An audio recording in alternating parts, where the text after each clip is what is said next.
Welcome to the third edition of the Press Preps Roundtable. I am Tony Mealy, joined by Scott Springer and Nick Dudukovic, and today we're going to discuss the NFL Draft. Kyle Rudolph, who is a junior tight end at Notre Dame and graduated from Elder in 2007, has decided to forego his senior year and enter the draft. So what do you guys think about that decision? I don't like it. Why is that? I'll tell you this. Before Rudolph got injured, he had suffered a hamstring injury, he was projected to be the first round, or projected to be the top tight end in the country, which maybe could mean first round pick. He got injured, and because of that, I think he needs to stay in college, because we're talking about millions of dollars here if he's taken in the first round. And right now, I think that's up in the air. Does he get another chance at that, though? How many times in life do you get a chance if you're, I don't know how old Kyle is, 20, 21, 22, they dangle all that money in front of you. You're one ACL away from never ever getting that money again. He'll have a Notre Dame education, granted, but still, you know, when someone rings the bell and says, here's the money, do you say, nah, I'll just hang out a year and wait? Well, in terms of his on-field ability, in terms of an incentive to return to Notre Dame, you know, he's going to leave school ranked 4th among tight ends in school history in receptions and receiving yards. So, you know, from a playing standpoint, I'm not sure what else he has to prove. You know, he did that in playing parts of 3 seasons for Notre Dame.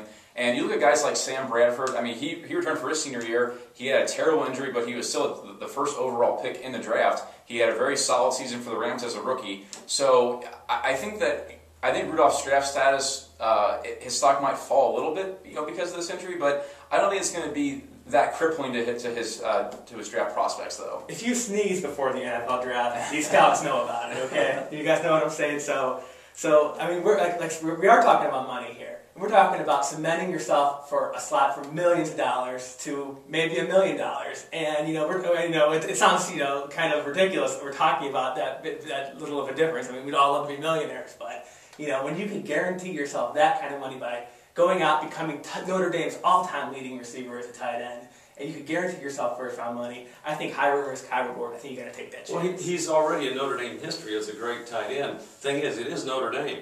Brian Kelly likes to throw the ball. I guarantee he's got another Kyle Rudolph leg in the waiting to come in and start catching more passes for Notre Dame. They won't miss Kyle Rudolph. Yeah, I mean, he's 6'6", 265. I mean, he's got all the tools. He made several big plays for Notre Dame, especially for a tight end. I mean, he's almost got wide receiver speed. So unless, you know, every team in the league thinks that his hamstring is not going to fully heal ever, which it should, I guess I just don't see him being a bust or having that much of an issue on draft day. I mean, I know that, you know, if you're the top-rated tight end in the country, you're probably going in the first round. But, you know, even with the injury, I mean, if he escapes the second round, I would be surprised. So, you know, what round would you consider it to be a mistake in? If he's third round draft pick, is it a mistake? Yeah, I would say anything below the 3rd round, it's definitely a mistake.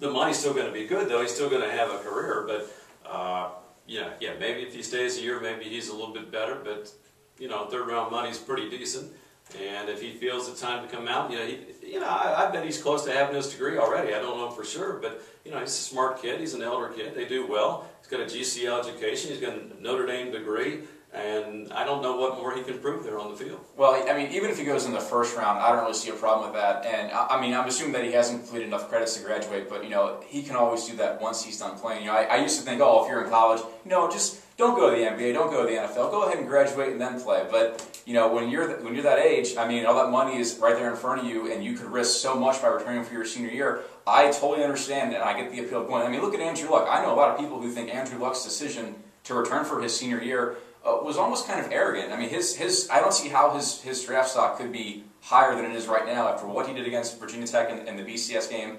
I mean, it's refreshing to see him stay. He doesn't need the money, but at the same time, I mean, there might be a little bit of arrogance, you know, in that, to think that you can just kind of replicate the year you just had, and that you're still the token first overall pick next year. Now, has Kyle Rudolph hired an agent? Do we know that? Because that's the key. If he's not hired an agent, he can go through the combine, go through all that stuff, and come back to Notre Dame. I don't know firsthand if he's hired an agent. I'll add this. It's kind of a scary time to be entering the NFL draft with the NFL's labor situation coming up, and you know, that's a different beast within itself. So I don't know how much you take that into consideration when you enter the draft this year, too. Do you guys miss football already? I'm getting there, yeah. I mean, Super Bowl's over, there's no football. What do we do? We got to cover other stuff. We like it, though. Yeah, the labor deal is something to definitely consider. So whatever happens to you, Kyle, wish you the best of luck. And that's all we have for this week. So let us know what we got right, what we got wrong, and how we can do better next time. Thank you.